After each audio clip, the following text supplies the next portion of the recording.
Hello, hello, everybody. Welcome back to the Frivolous Writer, where you can join me on this journey of me writing my very first novel. And I just want to say thank you so much to all of you who have been starting on this journey with me. For those of you who have been making comments and liking and subscribing, it's been awesome to get the opportunity to talk with you. Some of you who have been leaving me some comments and talking about some things that I could do to improve my writing. So as you all know, or maybe you don't, maybe you don't know, but it's not easy to start writing a novel. It's hard because you all have this, or not you all, I do at least. I can't speak for everybody else, but I have that voice inside of me that tells me that I can't do this. And even though I've been starting and I'm honestly about halfway through, I still have that voice. It's getting quieter. It's not as loud. I haven't stopped, which has been amazing because in every other time in my life when I've been doing this, I haven't even gotten through chapter 1. Haven't even gotten through like the first paragraph of chapter 1 without capitulating to that voice. So it's been great to get the opportunity to continue moving forward with this idea, this story that's been percolating in my mind for years. So it's actually been quite therapeutic for me.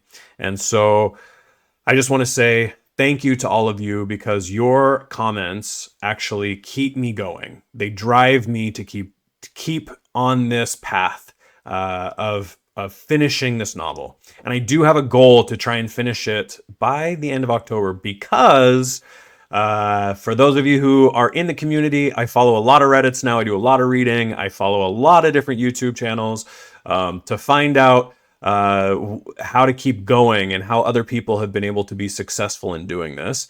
And one thing that I've been finding is NaNoWriMo, which is National Novel Writing Month, which is the month of December. So I want to try and finish my current novel, at least the rough draft, before November so that I can kind of plot out the ideas for my next novel.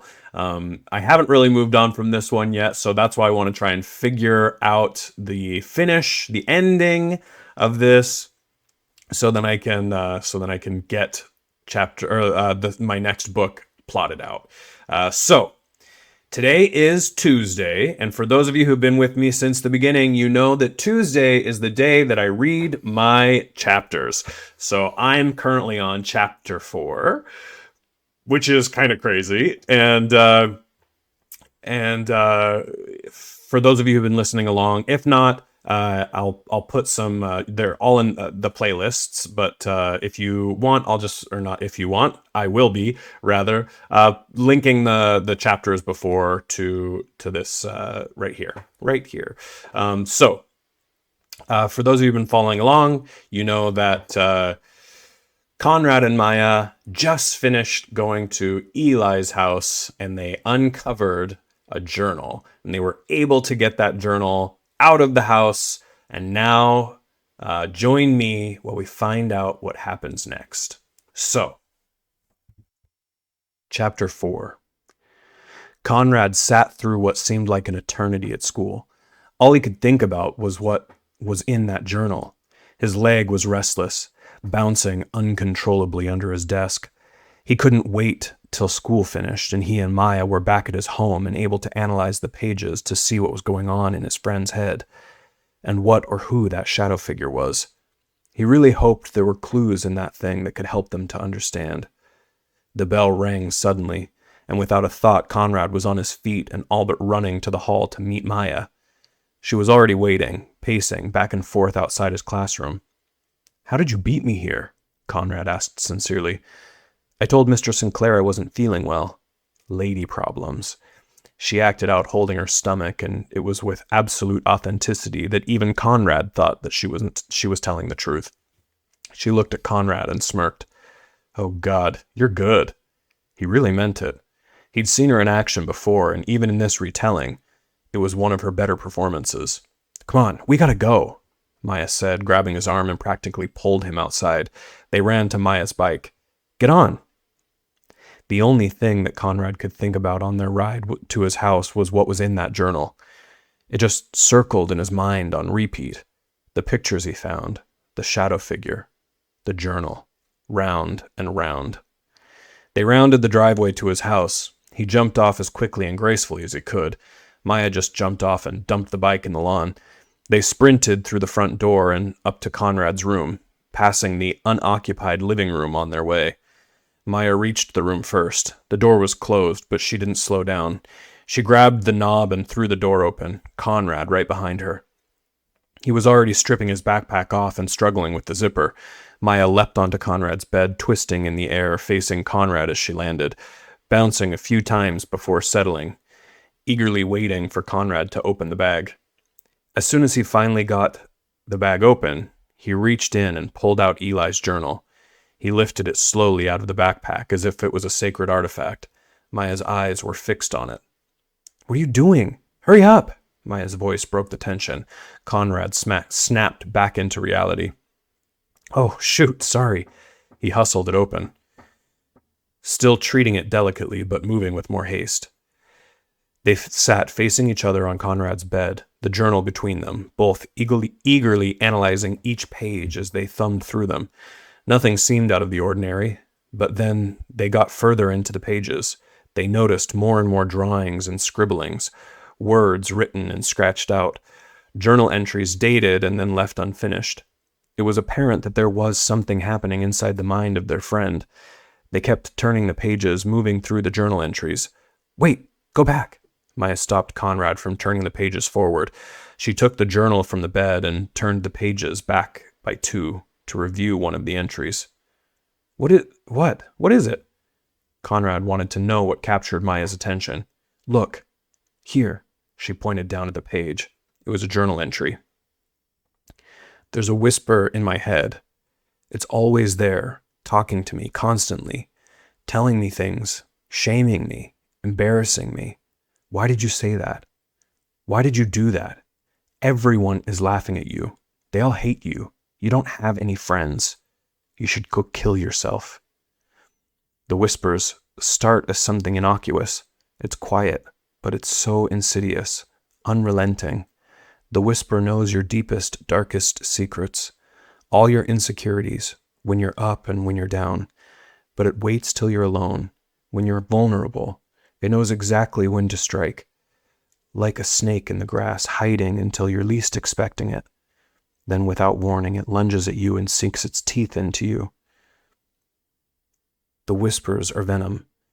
If you don't address it right away, if you let it linger inside you, it gets worse and worse until it becomes unavoidable and kills you. The whispers aren't a part of you. They aren't your words. They don't belong to you. This is their biggest trick. They belong to someone or something else. They are so pointed, so specific, that you start to believe that they're yours.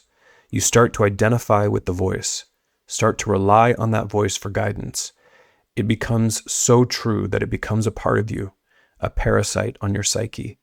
You must realize that it needs you to survive. It needs the attention that you give it, or it will lack the oxygen it needs to breathe. You must acknowledge it as separate from yourself, something external from you. Once you do that, it has to stay quiet. Every time it talks to you, talk back. Tell it that it's not yours. It is a dark and evil parasite that lives off of your fears and insecurities. It is not welcome in your mind. It is not welcome in your soul. It must leave. When I think of the times that I've let the whisper in, the times that it took over my mind, it always hurts me. It hurt me with lies so good I believed them to be true. That's the goal of the whisper. It starts out subtle, almost helpful. "Oh, don't say that again. You hurt that person's feelings." "I didn't mean to, but I did." "You should apologize." And I did. Things got better with that person. I started to trust that voice, so it got louder and more persistent. "You need to study more, or you're going to fail your test, you idiot." This is a whisper I heard a lot, seemingly helpful, but always insulting. I never failed any exam in part due to that whisper. It used to be so helpful. It would even try to protect me. Run! Get out of here! Don't do that! Don't say that! But it was always insulting in one way or another. The more I listened, the more I trusted, the louder it got, till one day it switched. It was no longer helpful. It became downright destructive. God, you're so stupid. No one likes you. And my favorite, if you killed yourself, no one would care. As a matter of fact, you would be making their lives easier. That's hard for me to write, but it's true. I listened to that voice so many times. There were times it almost got me to fully believe it too. It's interesting because it truly is a parasite, but what I don't understand, why would a parasite want to kill its host? Is it because now that it's attached to you, it can't leave until you're dead? It can't go find another host with more energy, more vibrance, higher energy until you're gone? Or maybe it's now fully formed and wants to live its own life, but can't as long as you're alive. I wonder if you can kill a whisper. Conrad and Maya sat in disbelief. They didn't know that this was what their best friend was going through. The Eli they knew, the warm, funny, kind, and enthusiastic friend that they knew was not this person writing this. Maya put the journal down on the bed. She had tears in her eyes. Conrad, promise me that if you're ever feeling this way, you'll tell me. Conrad just nodded. He didn't know what else to do. Promise me. Maya grabbed his hand and squeezed while she said this. I promise. Conrad looked down, unable to make eye contact with her while he spoke. So that's chapter 4, a bit of a departure from where I've been in the last little while, but wanted to share this with you. Still a work in progress, as always. It is still just my first draft of the chapter. I know that I said I've gone back and done some rewrites, which I did, but what I'm trying to do now is rather than rewrite anything, I'm trying to just get through the first draft. I read some really good advice on Reddit saying your first draft, you just want to write it. Write it as you see it, as you hear it, whatever in your head. And then your second time going through, you're going to then make sure that it kind of makes sense and it flows. You're going to uncover different plot holes, whatever happens on that rewrite. And then, but I'm going to actually go over more of that on Friday because I'm like kind of mulling over the process of that. But that's kind of where I'm at. Really excited to be able to share that with you. I do feel proud of how that kind of turned out and where this is going. Definitely room for improvement. So if you see anything, or if you're like, oh, maybe try this, because what I'm noticing is that the perspective, so it's kind of changing my perspective, or the author's perspective is kind of changing, or the storyteller rather. So I'm going to try and fix that in the rewrite.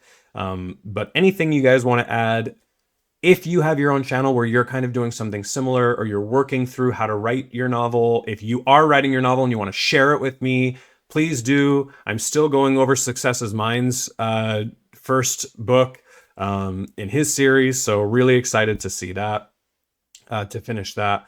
And so if you do have something that you want to share with me, please let me know. Comment below. I'll give you a shout out on your channel, or on this channel. Let's all work together so we can fulfill our purpose of writing our stories that are in our head. That's what's going to make you really shine and feel fulfillment as a person. So I can't wait to see where this goes. I will see you all on Friday.